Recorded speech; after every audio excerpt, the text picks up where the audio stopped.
What? Oh. This, Yeah.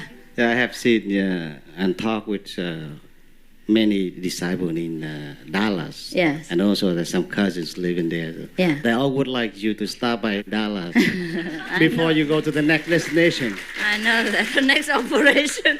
Destination. Oh. Yes, yes. Also, the operation came also as a surprise. It was not planned. Just as well, this is kind of one of the disasters, just like the fire disaster. Nobody planned that. So therefore, everything, sometimes I don't have truly a fixed schedule, and sometimes because we cannot know in advance. Sometimes I know that the next day or 2 days after I will go to that and that place, and I will have to reschedule my flight, for example. But still, we cannot tell you right away because we don't know whether it is confirmed. Sometimes it takes a long time to confirm, from that office or from the airplane ticket office. So please do understand me. I truly give you everything and all the time I have. But sometimes to work in this world is not as smooth as you want. Huh? Hey, now I tell you a story. It's very funny, this guy. He always complains that I don't do the things he wants to do, or you sometimes don't do it the right way. But look at him, what he did. I arrived at the airport, right? Sick. I got a limousine. And he insists that he take me in his car. I said, no, honey, I'm really sick. I just had an operation. I need medicine. I need a lot of things, and my attendants have them. You can't take care of me. Just let me sit in my car. But okay, I didn't want to hurt his feelings. I said, please lead the way. Okay, so you're always next to me anyhow, so lead the way, please. So I said, yes. And then he came and drive his car. We wait for him for half an hour. He never show up. You know why? He followed the wrong car. Yes. Just follow the limousine. And my car, at that time, I think you rented a limousine for me because you probably thought I have a lot of luggage and that I have to rush straight away from the airport to the opera house, or maybe my luggage was all over. So you rented a limousine for me, which was big. And it was not that there were hundreds of limousines outside on the street, that he had to follow the wrong one. The only one limousine. And then he waved to him even. The limousine driver waved to him, so he just followed. Yes. So, just such a simple work, and you make mistake. And you could not even smell that I was not in that limousine. You didn't even know. Shouldn't have used dark glass. Yes, I thought you loved me so much that you would know where I was. You would smell it. You would detect which limousine was mine, which was not. No, he just followed whomever waved to him.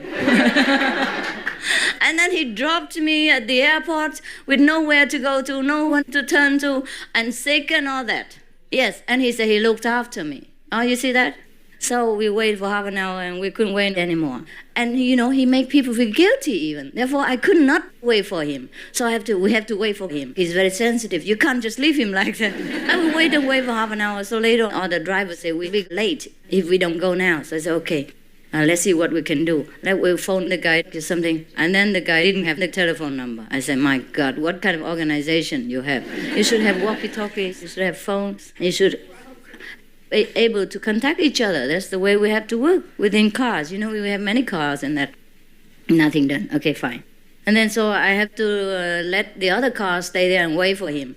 I said, 20 more minutes. If he's not here, you have to go. So that's that. You know what I mean? Even a small thing like that, so simple as following a limousine, you follow the wrong one. So that's a good lesson for you. Next time you don't blame anybody when they cannot work well. Sometimes it's not our fault. This world is full of tricks and I don't know why. When you want to do this, it becomes like that. It's not so? Yes, that's why even people in this world, sometimes they like to work efficiently, but everything goes wrong. Maybe their bosses are lousy that day, or maybe their bosses don't have good agreement with them even, and they spoil everything. And the boss is always right. Oh, not always right, but he's always the boss. Sometimes it's difficult to work. Okay, that's what it is. Even you're all my bosses. And you always make trouble for me. All right, now, everyone understands, I hope. And next time, don't give the contact person hard time too much. I know some of you do. In Vietnam also. In Vietnam, I tell you so many things, problems. In Vietnam, we sometimes have initiation, right? I send people home as request. Sometimes thousands of people waiting there. So we have to send some people to give initiation in Vietnam. And then the contact person, they are not always make it public. Of course, yeah? So she contacted one by one. And if you're not home, you missed it.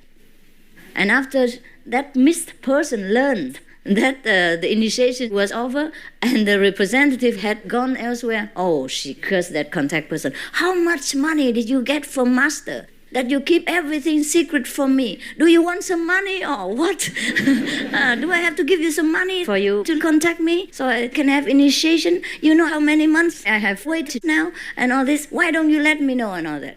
And you know what it's like in Vietnam. Not everyone has telephone number. And not always you can talk openly in the telephone. And not always you can contact that person, even if she has telephone, right? So it's very difficult. So I thought such kind of person should wait until next time, because we can't wait, we can't make it too noisy. And so the contact person, I must tell you today also, you have to take pity on them. They truly sometimes are innocent. Yeah, they just contact you whenever they can, or whatever news they have, they give you. If they don't have it. Okay? Sometimes I don't want to let them know for my own reason. Yeah? Sometimes I want to do something else before I come to see you. So I don't want to tell you. Or sometimes I'm not sure of the airplane ticket or flight time, or my schedule will change again or not change. Sometimes we have to wait on the telephone, see whatever happens next. So please don't blame the contact person. Yeah, all right? My brother, you understand now? She only knew yesterday. Yes. And she's not the only one that answered the phone. Many people answer the phone and they just talk nonsense. Even sometimes my phone, the center, you know what I mean? I say, hello, can I talk to whom and whom? Oh, she's not here. They say, they don't recognize my voice. I don't want to make big deal anyhow. Sometimes I phone myself to any center. I want to see some person. Because sometimes my secretary or the attendant is busy to do other phone work. So I phone, we separate the work. Like you phone this one, I phone this one. You take care of this, I take care of this and that. Because otherwise we never have time. I don't take the whole Mel Lee Center with me. I cannot take 200 monks together to work for me here on the road. First, there's no house to house them. Second, it's expensive. And to arrange for 200 people, I might just as well buy an airplane. You know what I mean? Private airplane. So we have not enough manpower. You see, 3-4 people do video. One does camera, another cooks for us, the whole group, and another is on the telephone day and night, and another does other things, contacting. I am not the president of United States, that I have the whole airplane for me, and I can take the whole staff from the White House with me. Everything I have to do is by my own power, my own pocket, and everything has to be self-provided. So you don't demand too much from me. I always give, and I never stop giving as long as I have it. But you must understand also my difficulty on the road, yeah? We don't have enough manpower, we don't have enough telephones, sometimes we don't have enough, knowledge of the region, everything, yeah? And you, all the people are working. You are not always available to help me when I need you. I can only rely on some of the monks and nuns who follow me all the time. You understand what I mean? You can only come to me in the evening or weekend or whenever you have a day off. I can't rely on that. And you're not used to working with me. How can I use you? A brand new person just walk in and tell you, now, telephone Mel Lee. And you ask me, what's the telephone number? Then I might just as well do it myself. And whom to contact, what to tell her. Things like that. Therefore, we as a small group have to divide the things to work. So now, when sometimes I phone the center myself, any center, to do something, I'll phone some person. And the person there is not a responsible person, not the contact person, right? Just pick up the phone. Anybody, because the center is public. Anybody just walks in. Some of the disciples, sometimes even not disciples, just pick up the phone and I say, hello, can I talk to Miss Flower, for example? No, she's not here. I said, can you please find her? Don't know where she is. Bang. That's it. And then I have to phone again and say, do you know that person? Or can I talk to that and that person? Even though he doesn't know that person who it is, he doesn't go and find out. It's not always easy. And sometimes when we're in a hurry, when we don't have a lot of time to waste, it is a nuisance. It's a nuisance. And sometimes the center telephone is busy, right? Because they have to do other things. So everything takes time, energy, organization, problems. Please understand, huh? You make me truly feel guilty these days. I have to tell you today, otherwise I would die from guilt. Yeah, look like I let you down or I'm aloof or anything. It's not true. I truly work very hard. Not only spiritually, physically work hard. I work harder than any of you, the employees of the United States. And I have no pay for it. I'm going to think of my salary. How much? Huh? Now you know or not? Yes, okay. I just hope you don't blame the contact person all the time, because it's not always she or he who answers the phone, you know? Because a center is open to the public. Anybody just picks up the phone, and sometimes they are not responsible. They don't know it's urgent. They don't know it's serious. Yeah? Please, understand? Yeah? Okay? Some people just say anything. Yes. And by the way, you did not come to Hawaii to see me. So you talked to them, and they thought it was for my sister's sake, because my sister came to see me, right? But you didn't. So they don't know about it. So it must be a person who doesn't know anything. And sometimes they just want to talk. Yeah, I found out many times like that. So if you pick up the telephone, make sure you know what you're talking about, or you go and find the right person. Don't just answer anything. Just don't hang up the phone on me sometimes, because it could be me. And you miss the chance to talk to me nicely.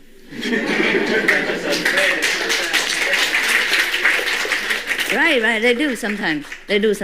Because they don't understand the seriousness of it. They don't mean bad, you know what I mean? People are not always careful about what they do. Yes, they make mistakes, so it's okay. It's nothing intentional.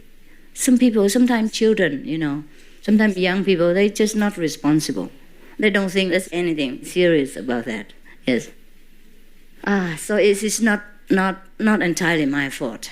Well, we have to work together and be tolerant in this world. That's all there is. Well, what else can we do? We have to be tolerant.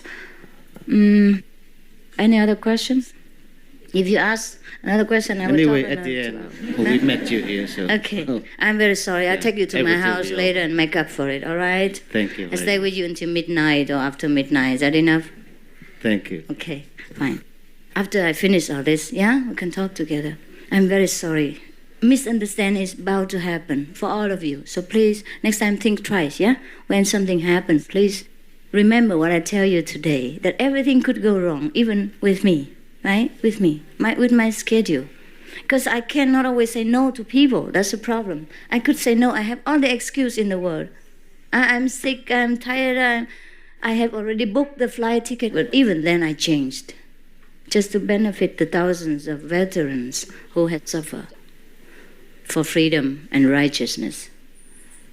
It could have been them who protected my life while I was in Vietnam. It could have been them who protected my sisters, my cousins, while they were in Vietnam. I have to be grateful to them. I have to show my love to them while they are nobody now, that nobody needs them, or maybe nobody wants to know them. I have to be there at the cost of my expense, my health, my inconvenience. It is the right course.